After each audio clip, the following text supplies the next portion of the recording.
Alright, so it's been a while since I've done some, how do you say, live painting? Not live, it's inaccurate.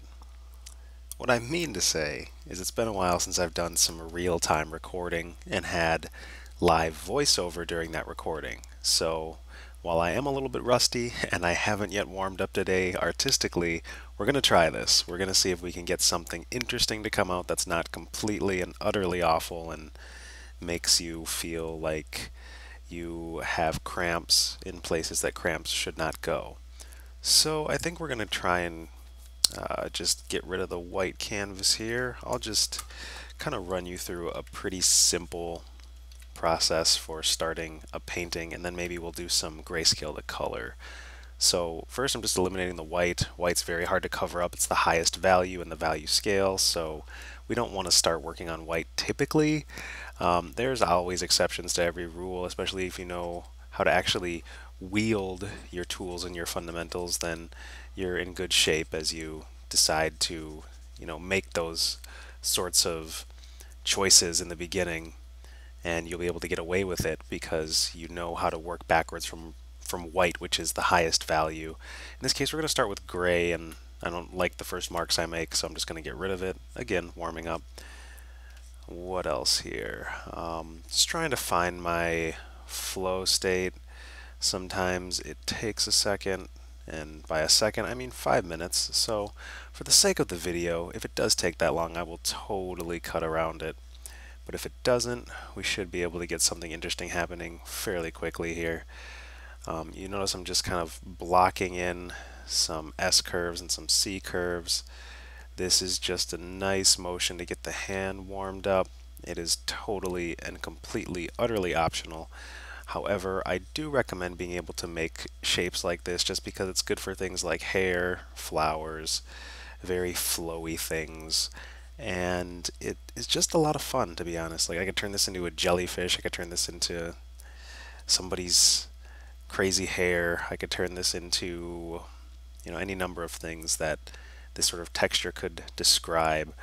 Um, but for this purpose, expressly, I will just make it into a creature. Why not a creature? That's always fun.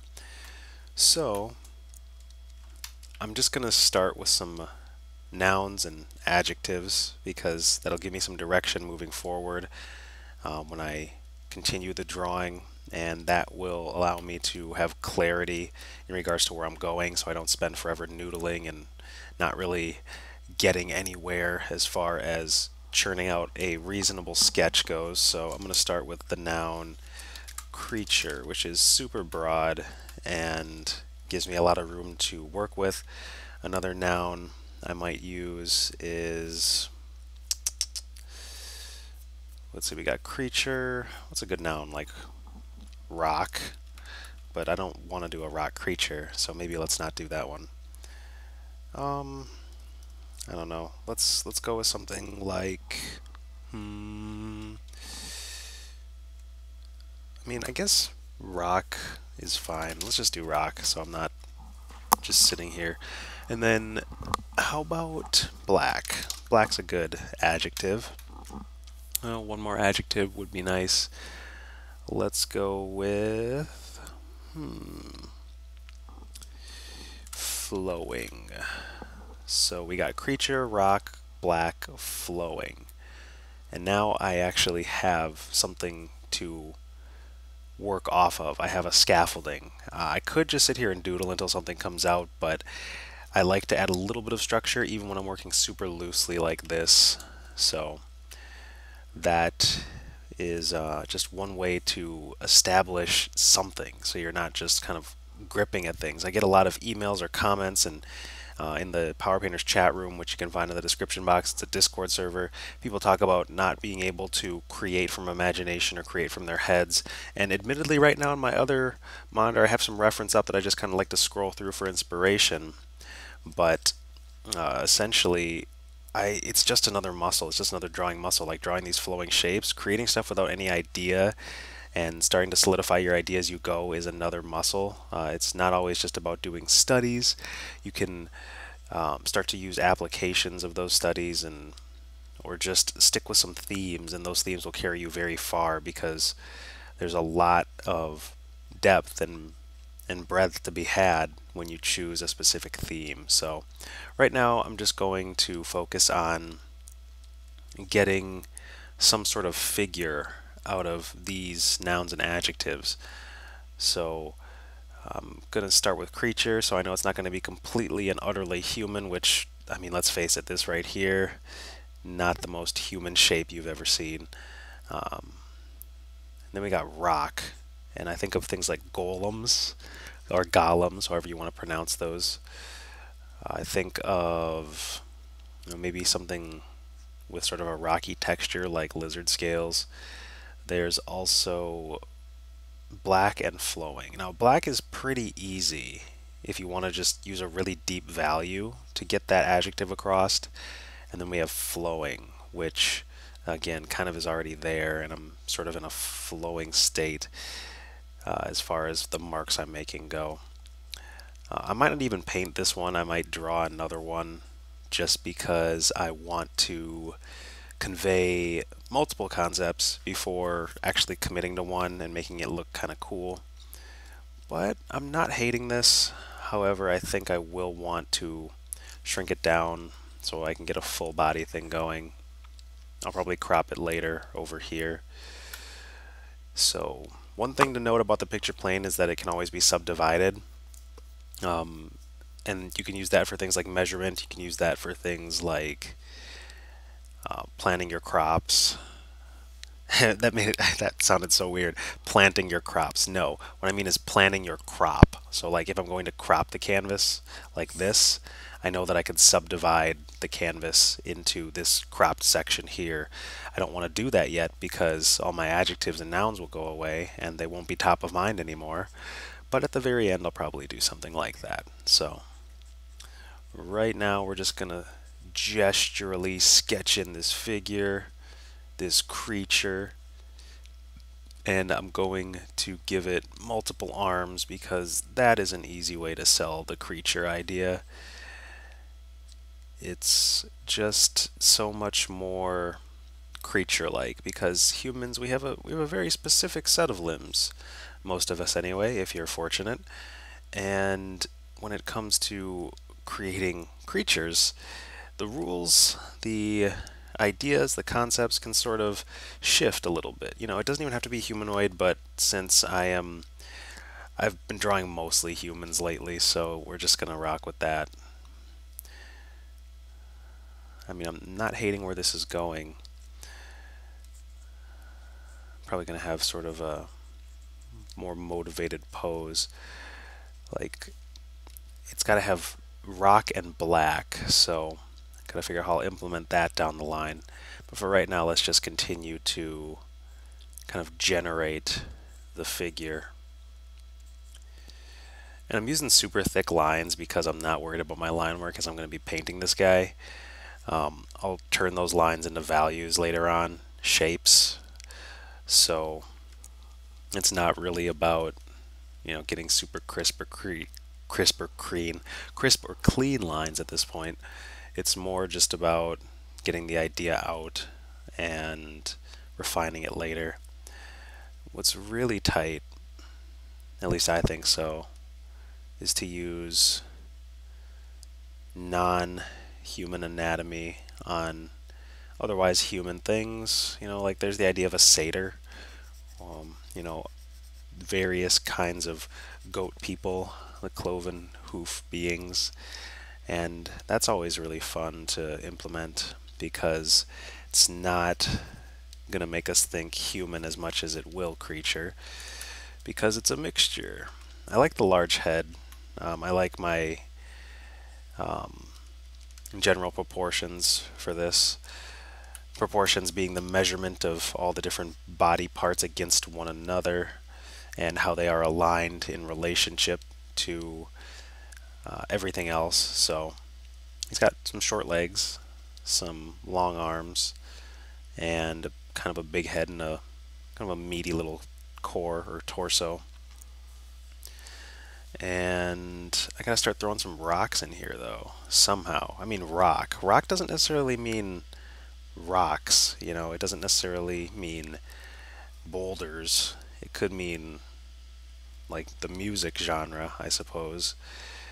And that's sort of inspiring. If I can add something from the rock music genre, that would help to convey some more interest in the silhouette. I mean, I think of a guitar right away. That's kind of played out, kind of done a lot. What else can we do? Let's try implementing a couple rock ideas on another layer and see if any of them resonate. So what I'm going to do is I'm going to flip this guy by going to Edit, Transform, and flip horizontal, just so I can double check the proportions and find out that one leg is severely longer than the other. I'm going to give him a more playful stance and also lengthen the leg by proxy. It's almost like he wants to fly with the back hands. It's kind of some cool ideas. I think I will go with somewhat of a humanoid face. I'm going to make for some super white or gray hair and very black fur. Still don't know how I'm going to get the rock in there though. That's the challenge. You see, the more of these you stack, the harder it can be. It's like adding complexity to an equation. It's going to be a little more complex to calculate. However, art is not like math in that you just follow the same rules and you get a linear result. You have to sort of play around a little bit and see what you're enjoying and kind of double down or triple down on some of those elements. And you know what? I'm gonna go with sort of a cheaty option. I don't like the pose of the back arms because it makes it feel like he's going to fly, and that's not what I'm going for. So I'm probably going to cut those out. I mean, this isn't a terrible silhouette and kind of makes it much easier to read, but again, sort of a mathematical concept is subtraction. Sometimes we can make things stronger by taking away from them as opposed to adding, adding, adding. So that is kind of what I'm doing here. Another thing that I'll try to do to implement rock is to give him a rock to stand on. So we're sort of cheating a little bit. I mean, I really didn't set up any rules. There's no rules here. We're only just being creative. We're just using our imagination. Shh, it's okay. It's okay to use your imagination. Alright, so I'll probably add a couple more rocks to that rock. Give you an idea of the setting you'd find them on. The terrain, if you will. And maybe just a couple stray ones outside of that vignette. Now, a vignette type illustration is something wherein you don't have every single thing illustrated on the picture plane. It's just the integral elements, or a very limited number of elements. It's not a full illustration. It's like in between concept art and an illustration for a character. So I'm just giving this dude some context by giving him some rocky ground to stand on. That sort of counts as a vignette. Almost like I'm going to be 3D modeling a figure or something. Haven't really done much with the black adjective, so again, we're just going to go with the obvious thing and add a lot of dark values to him. I want him to be sort of spooky. Maybe if this could be a fantasy horror game. There hasn't really been a lot of that to my knowledge. That might be sort of fun to play with.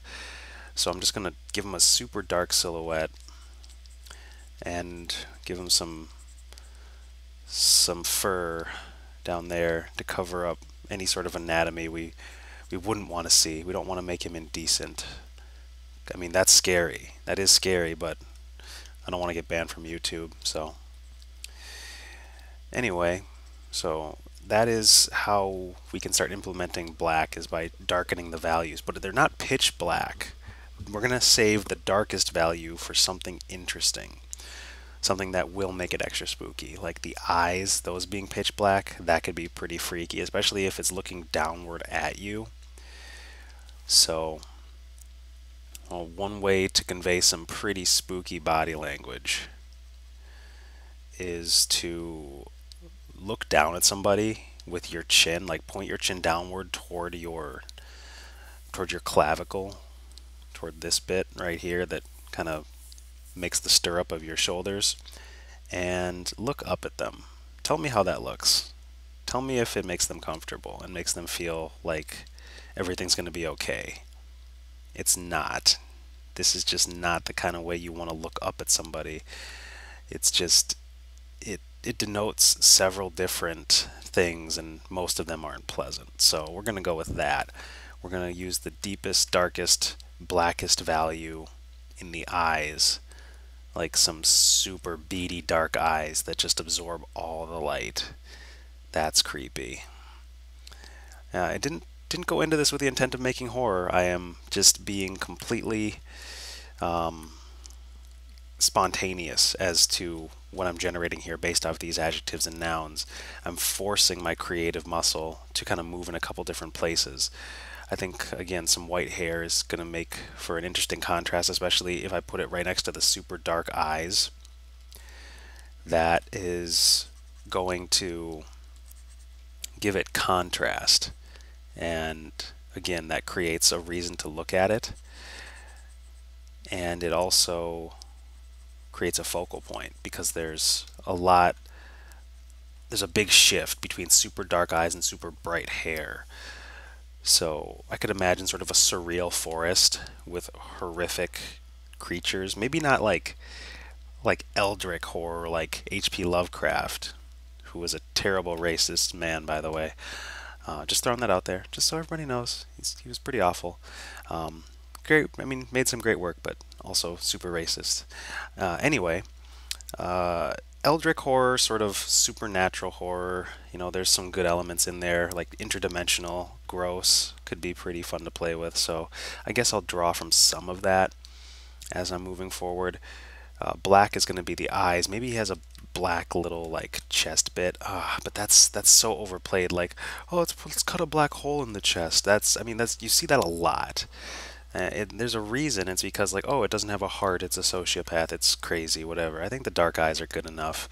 If we're gonna throw black somewhere else, I'd prefer to like do like burnt limbs, like having super dark blackish limbs leading you up to the core, where it's a little more gray, a little more dark gray.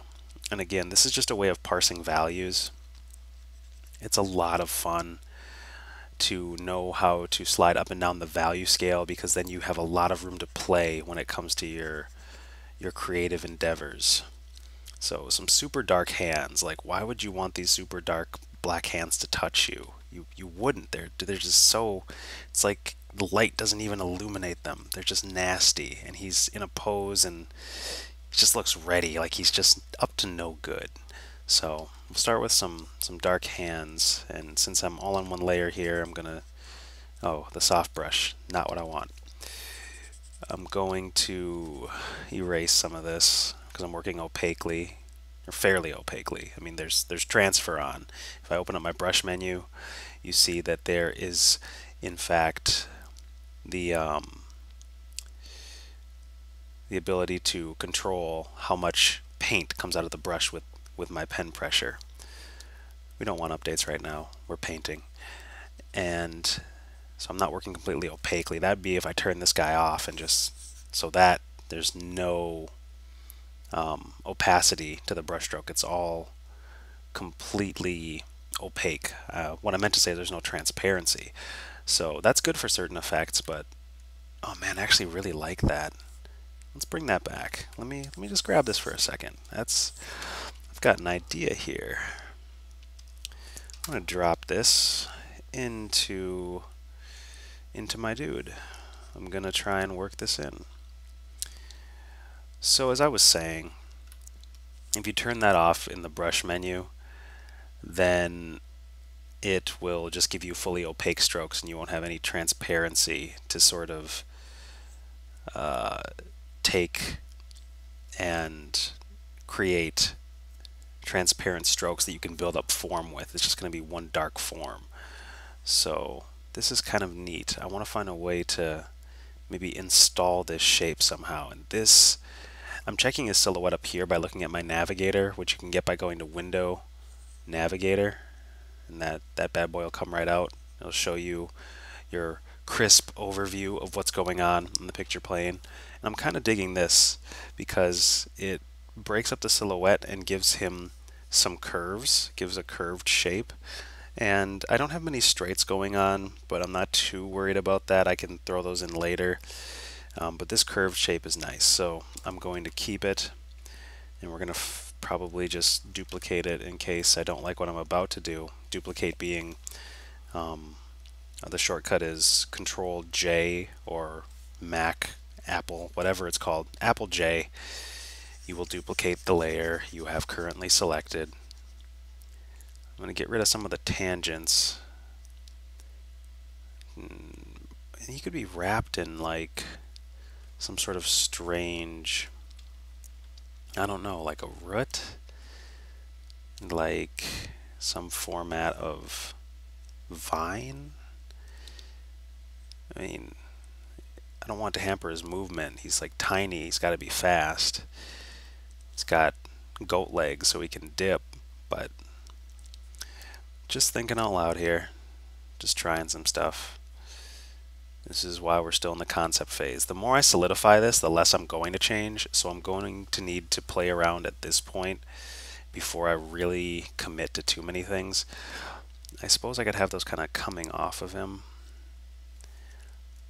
because that's, I mean, who knows what those are.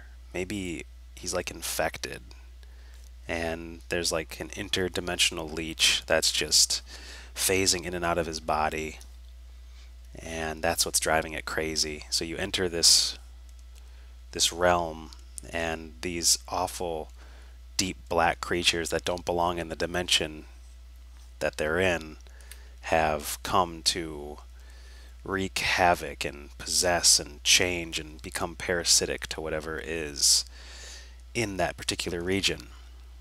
I'm just spinning a story as I go here because it helps me make decisions visually. So I'm starting with nouns and adjectives. I'm weaving a story verbally in this case, and I'm justifying what I'm doing based on that story. This holds much more importance now that there is context behind it, even though there's still some tweaking to do. Like I'm looking at this, the silhouette is a little unclear around this sector. So I'll probably get rid of that. It goofs up what I have going on in the head. There's too many tangents going on. But that's pretty sweet. That actually is working a little better for me. And I'll probably keep most of those elements. Just kind of tweak them a little bit. Try not to get too layer happy here, because talking and working at the same time can be a bit of a balance. You know what it's a great time to do? I'm going to plug one of my courses. So the beginner painting course and the beginner drawing course, actually, both of those courses talk about values, which I've been discussing for this design in particular. Being able to work from dark to light. If you're interested, you can pick those up in the description box below. If not, totally cool.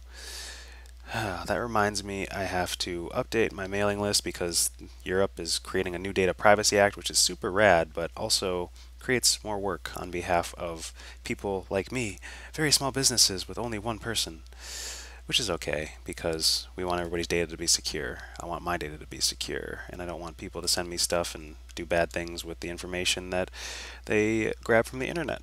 So anyway, that's pretty neat. I kind of enjoy the spooky leech concept running through his frame. It's around him. It's just kind of coiling. It's asymmetrical. He was fairly symmetrical before. Again, another design principle, and I've talked about it before on this channel. Asymmetry can make for a good tool to pivot your design off of. Symmetrical things tend to feel more wholesome, good, or, I mean, not necessarily good, just more wholesome and sometimes sterile, sometimes more powerful. Asymmetry can add a lot of interest, but it can also be more chaotic, less organized. What else shall we do? I suppose it's a good time to add some values to the rock bits beneath him, and then I'm probably going to start collapsing some layers here because we're getting a little layer happy, which I tend to do. It's not a big problem, but you just gotta know your modalities and work around them. So it also helped me see the silhouette of this whole bit he's standing on here.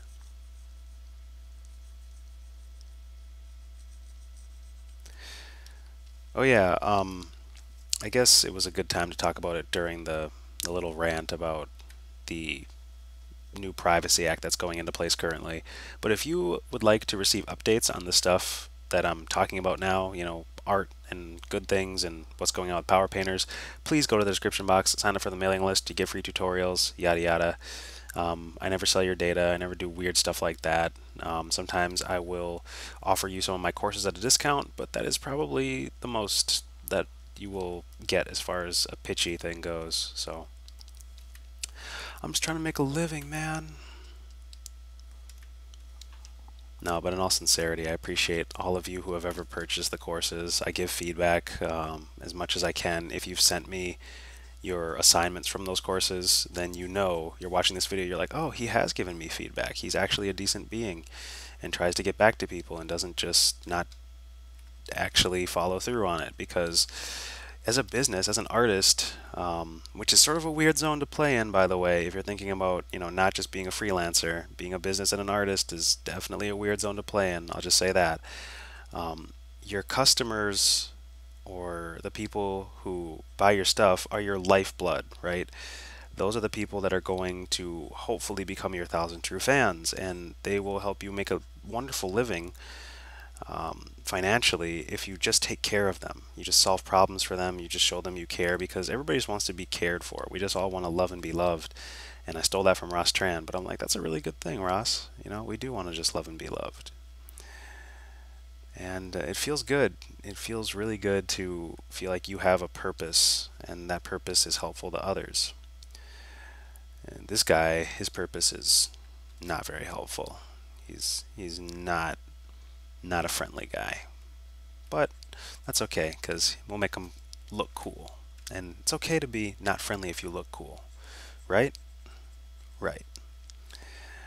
So while I'm just kind of tacitly spinning my face muscles here, I am adding values, some deepening values to help differentiate him from the other values around him and give him a little more detail. So I'm kind of painting right now.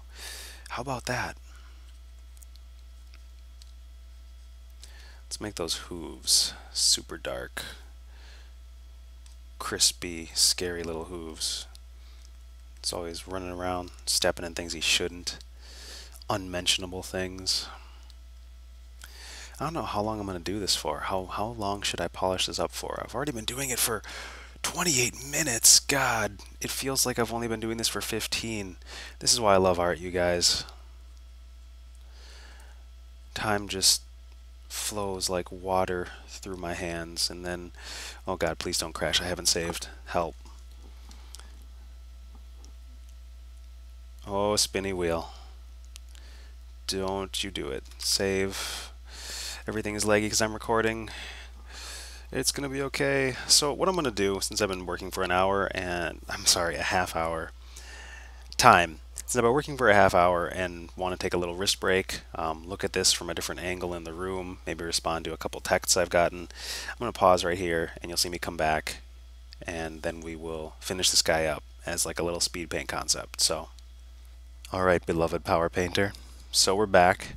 I know it's been but a split second for you, but it's been about 25 minutes for me. I had time to eat a piece of pizza, respond to texts, and drink some water. It was quite good. Also talked to some people in the Discord, which is also quite good. Again, link for that in the description box if you want to join in on the fun. There is currently, what do we got? 24 total people, so myself included. Come in, share some art, have a good time, encourage people. Don't be a butt. Won't get kicked out. I haven't had to kick anybody yet, but if it keeps growing, who knows?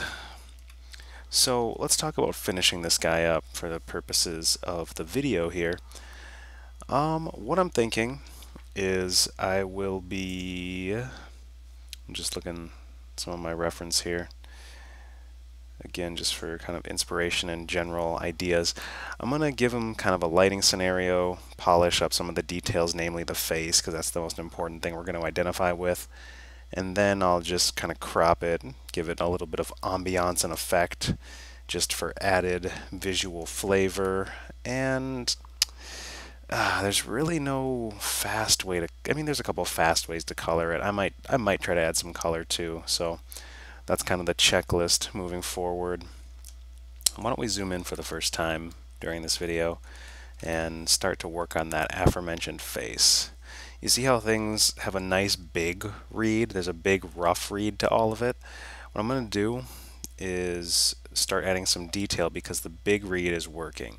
And the big read is basically when we have all of the things in place as far as proportions and placement and all that good stuff goes. The concept is down and it reads really, small, so we can start adding details that are going to make it more interesting up close because you want it to be solid from several different angles and views.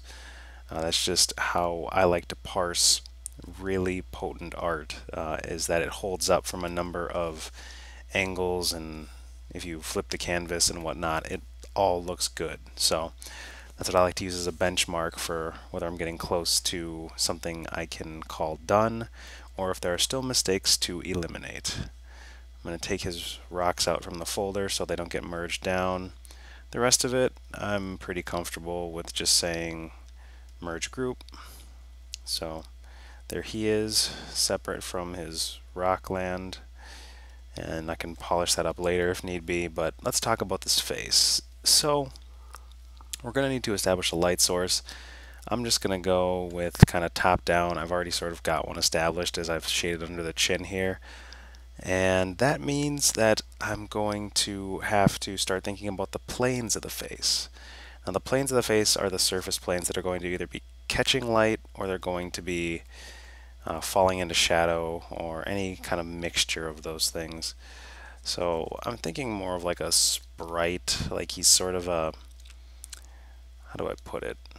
It's kind of like a fairy tale inspired being. Not fairy tale the anime, but like the broad category that is fairy tales. So kind of proportions that look like he'd be from like a fairy tale of yore. And we're going to give him some, I'm trying to figure out what I want his expression to be mouth-wise. Something unnerving. Like it looks like the kind of dude who would just sort of stare and have like a slight grimace. Like, don't really care for you. The leech in my body doesn't like you. Yeah, it looks like a naughty little kid or something. But since he's got sort of that satyr proportion going, that's fine.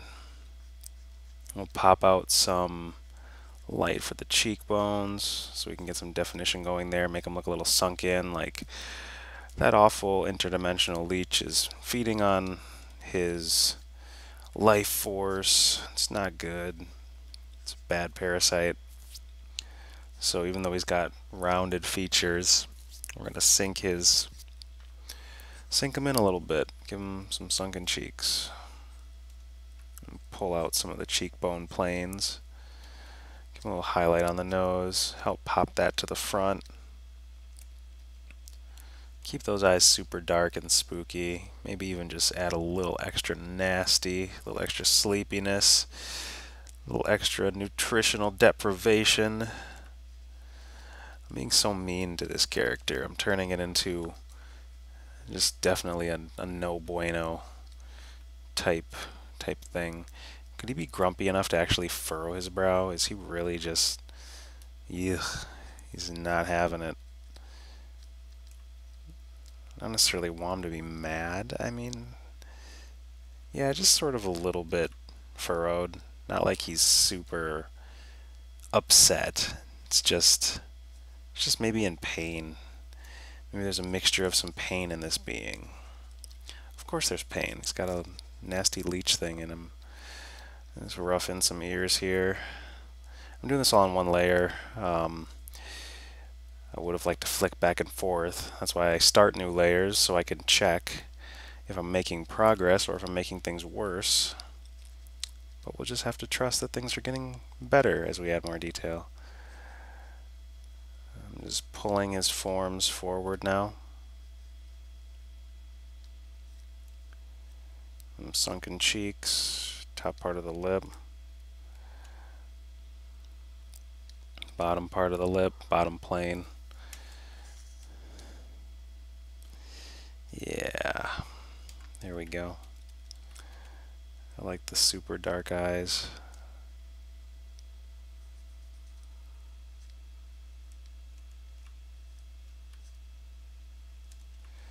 I have to paint something so lighthearted after this. This isn't even that bad, but it's just like, it's just staring into your soul with his black wells. Let's add maybe some veins. I gotta start thinking about how the termination point is gonna be with the hair. Usually I just kind of soften that edge. Obviously stuff's really harsh right now. I haven't done much edge work, i.e. rendering and painting. So we'll just kind of soften some of it. He has like troll hair, those weird troll dolls. And this would take forever to render just because I've already inferred a lot of detail in it. I'm trying to think of a good solution. I'm probably just going to render the large masses of hair and then do a few separate strands to infer detail. Because again, painting time tonight is limited. However, if you want to be helpful in that regard, you can always improve your skills, pick up some of the courses in the description box. Makes it really easy to say no to freelance and make more of these videos. Just a little FYI, just a little hint there. Just a little bit of product placement, a little bit of capitalism. Yeah, so rendering large masses of hair. Not too focused on the littler stuff because there's obviously millions of strands of hair on the head. And if you're going to render all of them, then I don't know what to tell you. Actually, I do. Don't. Just don't. Don't render every last hair. Add a few key hairs that make it look like a head of hair. I'm just getting rid of some of the additional doodling that happened within the hair. Give them some curls coming down. I mean, you could kind of infer age if you, I don't know. I don't know how I feel about mutton chops and facial hair for this particular creature.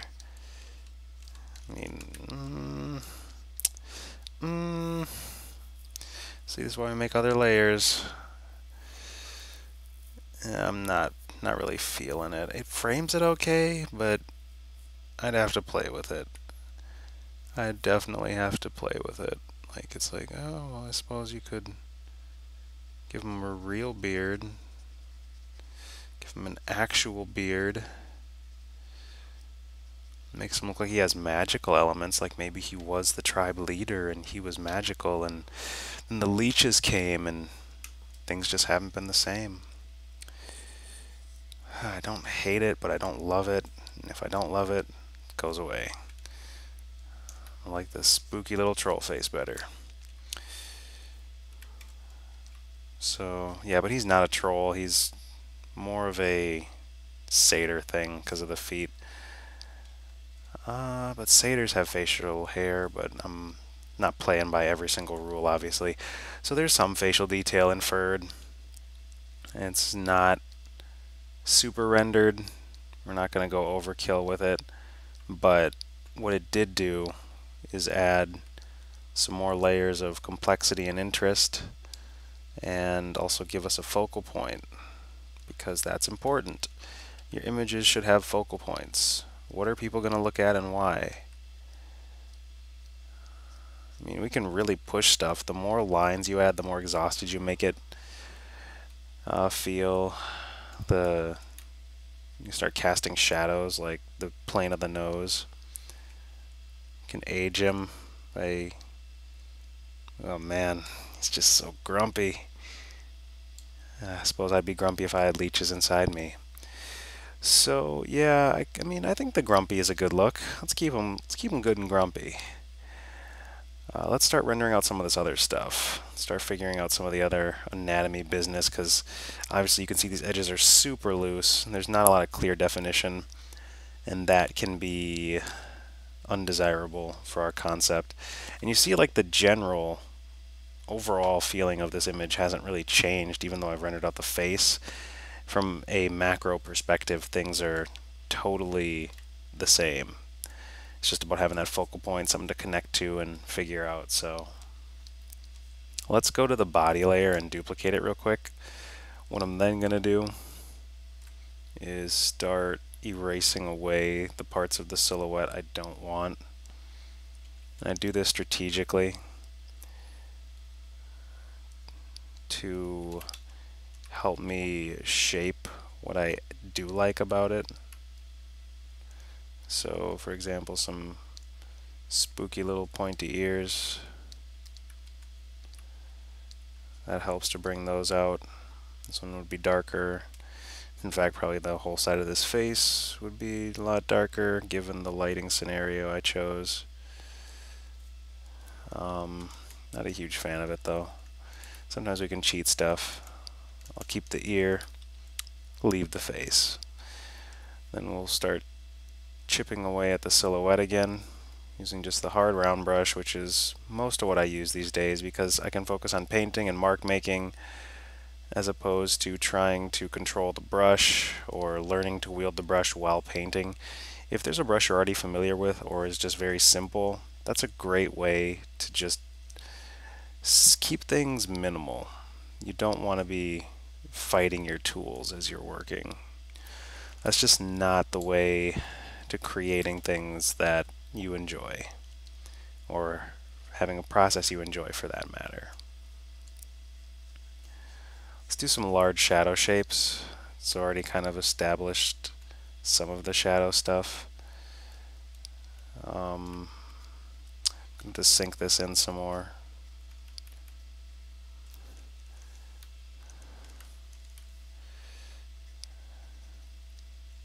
Pull on some of that. Haven't flipped it in a while because I don't like to see the words go backwards. But that's just ADD talking. You know, there's no reason why we can't flip the canvas while there is text on it. And if worst comes to worst, I hide the text layer. And, did I say ADD? I meant OCD. Oh, it's been a long day. I love you all. Don't unsubscribe. Oh my God, please flip. Recording. Alright, so 10 years later the canvas flipped. I unpaused the recording program. We are back on track.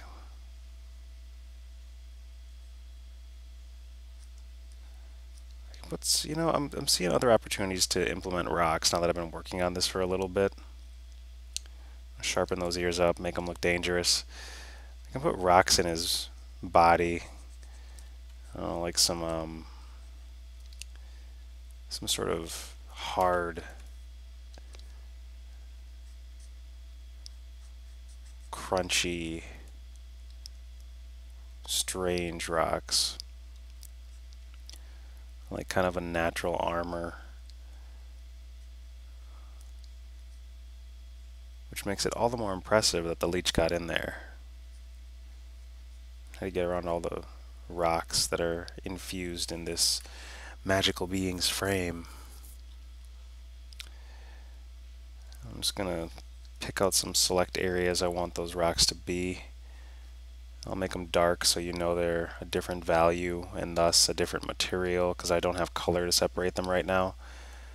Values are definitely a way to organize things on the picture plane. What else? What else?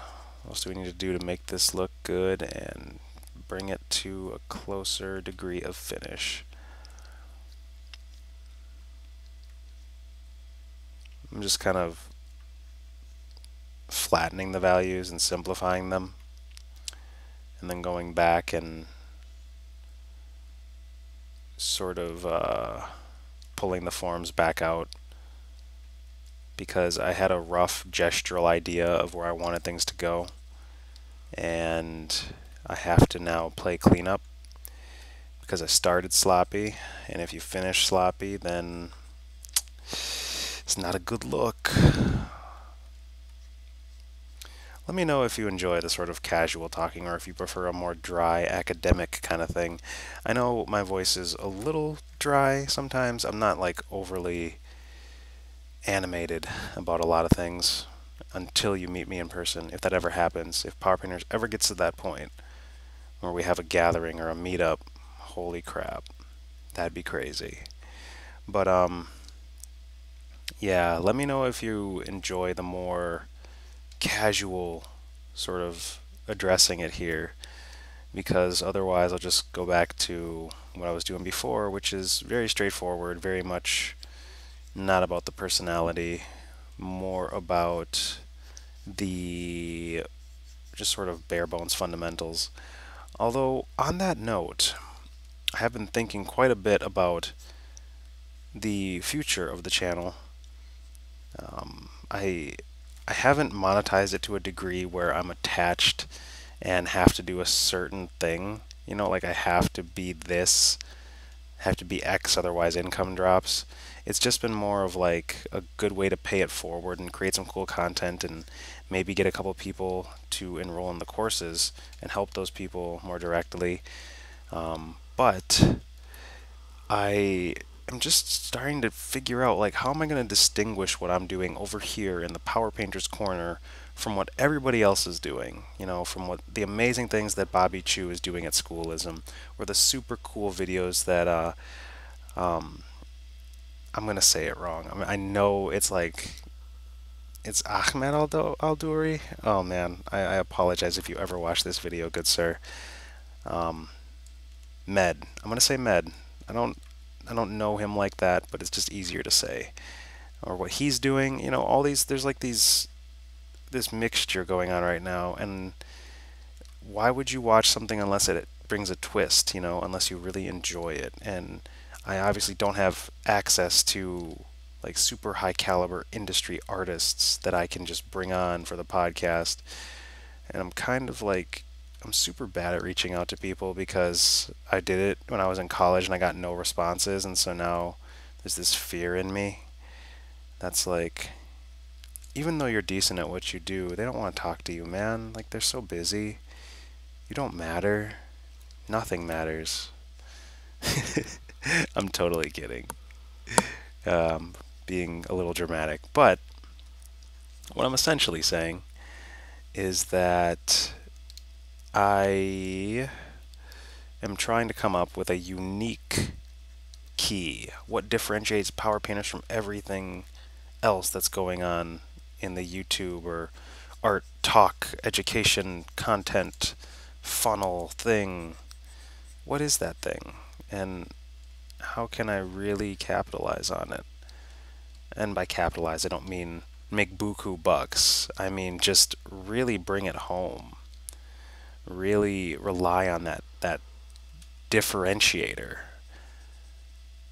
But alas, I have yet to come up with a solid conclusion to that particular inquiry. Perhaps you could be helpful in that regard. You could leave some suggestions in the chat as to things you're not seeing addressed in the community, or something of that nature, and what you'd maybe like to see out of Power Painters, what you hope to get out of it, what problem you want it to solve for you. Why is he pointing at the ground? Like my subconscious is just doing things right now. I'm half filtering my vernacular and half painting. It's a weird place to be. So I don't think I want him pointing at the ground per se. I like the sort of, I don't know, we'll do like sort of a bestial grippy thing. Like, again, might be in pain. Maybe some sharp little hands add more elements of danger. Sharp fingers are easier to draw than normal fingers. That's a hack, not a tip. Yeah. But no, I've been really immensely grateful for all the subscriptions and support. All of that stuff means the freaking world. I can't even believe that people care to the degree that they do to even hit that button. Because it's like, I'm still so.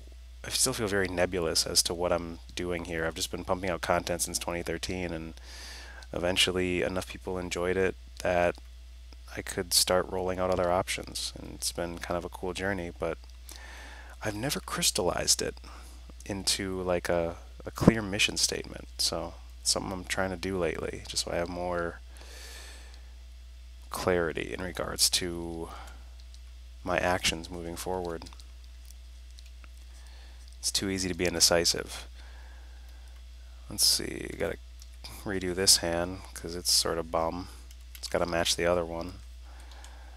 So yeah, you see the rough lay-in kind of happens, and then we get more clarity, and that permits us to have stronger shapes and decisions that are backed by our narratives, our nouns, and our ideas.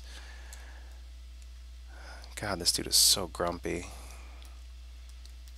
Just a grumpy, grumpy boy. It's like he's wearing a loincloth too. It's not really furry. I gotta make that look like fur is terminating there. And if you're furry, like if your legs are super furry, you're gonna have like other fur too. You wouldn't just have like a bare chest, I suppose, if we're getting into some more anatomical believability. That's the kind of stuff you want to think about, just drawing from life, drawing from real life. So we're 23 minutes in again. My mouth seems to have the effect of temporal distortion along with painting. So let's finish up these legs. I'm pretty pleased with where it's at. I'll refine some of the rocks. I'm going to darken the legs and make them look a bit furrier, a bit fuzzier. Maybe get rid of some of the leechy bits, and I'm breaking the silhouette with fur so you know that these are furry legs. And then, the legs are also kind of broken. I have to fix that. Okay, so here's kind of a fun thing. How do you figure out what the joints are going to be like? Like I haven't drawn a bunch of goat legs or anything, so it's at the point where I'm confident I can do it. I've been drawing and painting long enough wherein, I'm going to merge this down again, wherein I can solve some of these visual problems without having to go and find reference. Even though, like I said, I have a ref board up, it's not going to solve this problem for me because it's a very specific thing.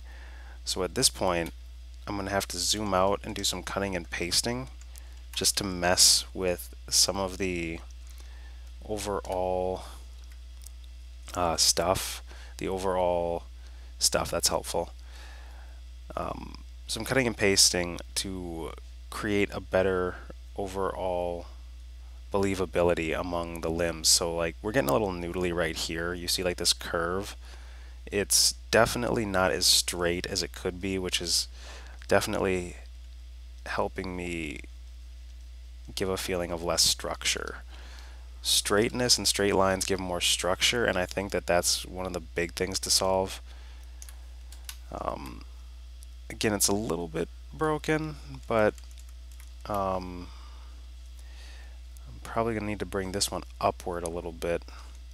It's all about knowing how the joints are going to align, and that's usually a really helpful thing, because then you know where to add your straights without stiffening it out, because the joints align properly in the curve, in the flowing invisible curve. The invisible curve being like, the way that the joints are lining up. It's like hip, knee, or knee and foot, and then you're like, okay, so if I draw this from the side, what does it look like? It's like this is the upper leg, and so there's one joint up here, and then I gotta think about, okay, so maybe in the knee, this is kind of that region. Then we got a reverse joint leg, and that's gonna come down like this. So it does make a curved shape. I just have to translate that shape and give like a dirty little dew claw over there. I have to translate this shape to his pose. It's not super broken. It's not like, oh god, okay, turning it 90 degrees, it is a little super broken. In this case, what I'm going to do, I'm just going to chop this off. I'm just going to amputate because it is not working. This one's working a little bit better. And so I'm just going to use this as reference. I've created my own reference. I'm going to think about the flow of the joints in regards to the perspective I've put him in. And I'm going to play with a couple options in line, in loose line, until I feel like I have solved the problem adequately. And if I get super stuck, I will go and find reference. But again, I have a decent amount of anatomical knowledge that is mostly person oriented, but when you know fundamentals on other levels and you can work spontaneously, you can kind of work around some of that stuff at the level I'm at. Earlier me like 5 years ago would have a really hard time with this, and I'm going to flash a picture on the screen right now in terms of where I was painting things like this, like a similar thing that popped into my head that I did. And you'll note that the anatomy is pretty sour. I'm going to make a marker so I know where to add that, especially leg-wise. So I tried this. This looks a little more solid. I'm going to flip and check, and we're going to get a little bit of OCD pain from the letters being flipped. Turn them off. We know our adjectives. And so that's a teeny bit better. But it's still sort of broken. This is why you work your drawing before you paint, everybody. That's why you don't go into it cold. So that needs to come down. This needs to come over.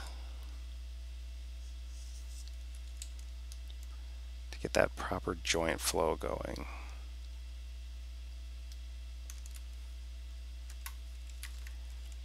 And then I'll bring back some of the fuzziness, I suppose, and paint over some of the stitched up areas.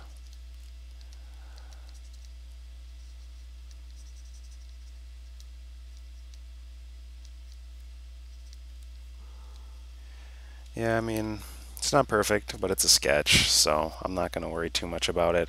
If this were client work or something that I was way more involved with, I would really take the time to solve this particular problem, but I'm going for like a B minus right now on this. I'm letting myself off the hook because it's been a while since I've done the live talking and all that other stuff, so we'll just, I mean, it's better. It's better.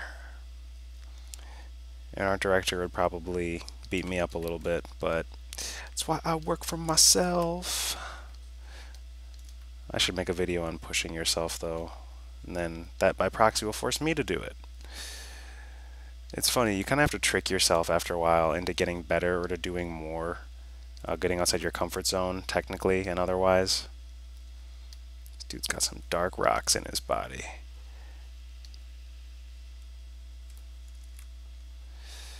Yeah. Let's leave some chips.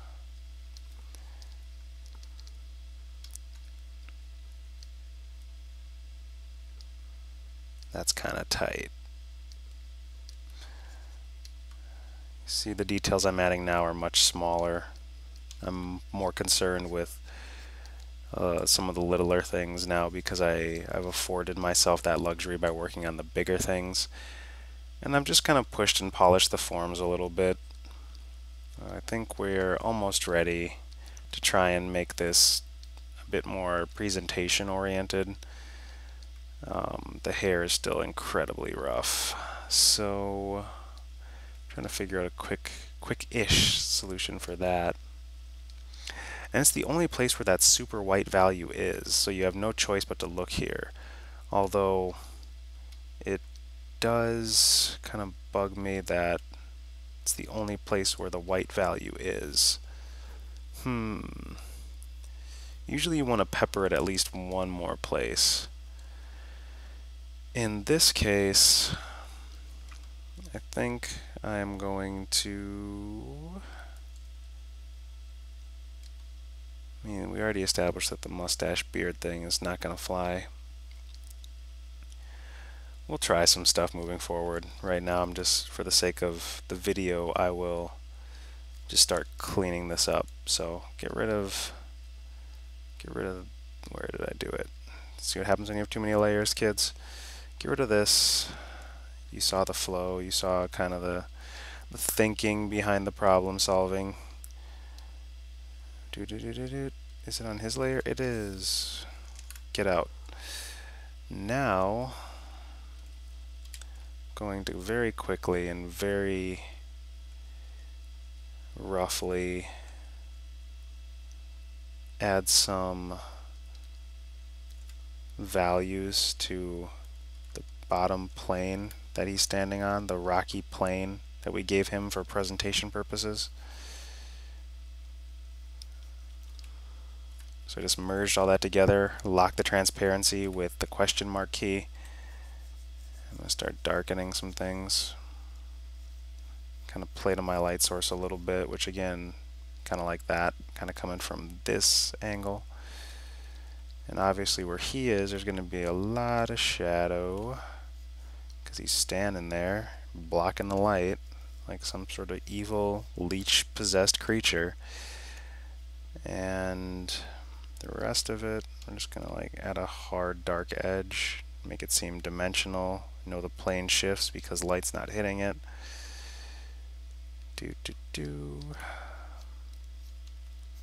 Pow, pow. Again, just being super loose here. This is basically a glorified warm-up.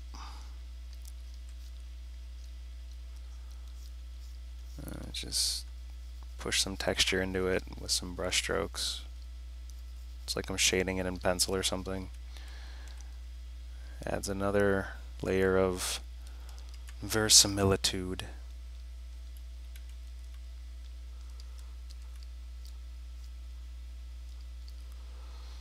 And that's decent. We can roll with that. Get rid of my dark value here. Haven't really done much with the lychee bits. That's sort of fine. I think that since they're black shapes, well, the imagination fills in a lot of it. I might be able to play with some more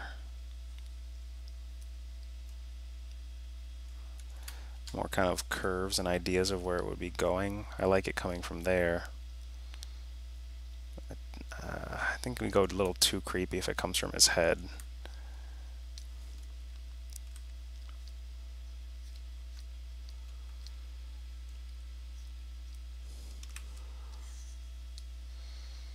Alright. So, let's crop.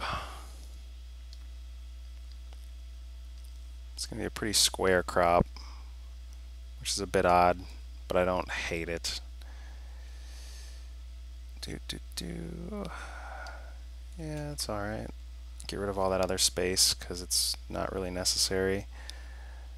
We're also going to... We can try playing with some color layers or some effects really quick. I'm not too attached to any of these outcomes. I don't want a levels layer. I'm going to go to Adjust Curves. And where it says RGB, I'm going to start with blue. Now, most of this is dark values as per the quadrants here. You can sort of see And if I pull it below that midline, we yellow. I pull it above, we blue. She doesn't want blue. She doesn't want yellow. Memes. Okay, so let's start with some sort of cooler base tones.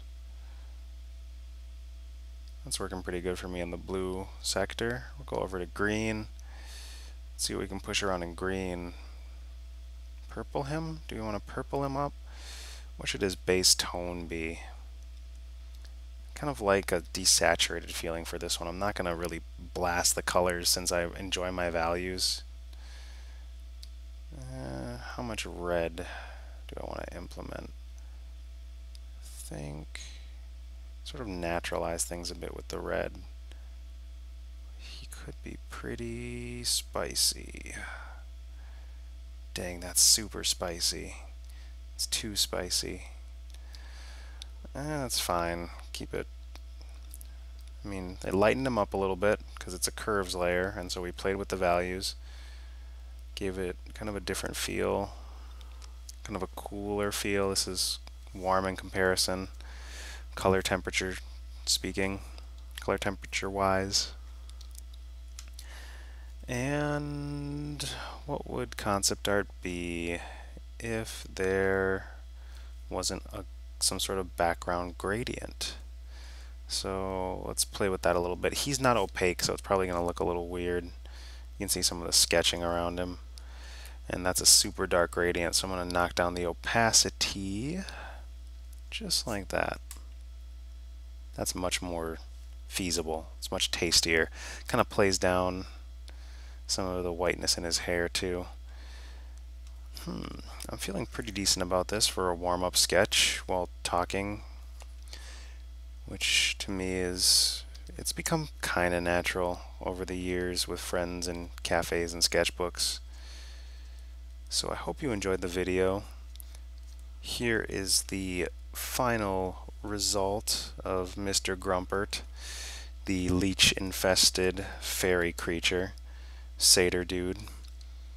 And again, if you like, sign up for the mailing list for more stuff like this, updates, course discounts, other good stuff, etc. If you want the courses, those are available in the description box below. You support the channel, you get to do and learn all these fundamentals. It's pretty rad. Other than that, I will see you in the next video. I'm excited that I can do these live now. It means longer form content, which means more propensity to push out, content, because it's not multi-layered and edited like crazy.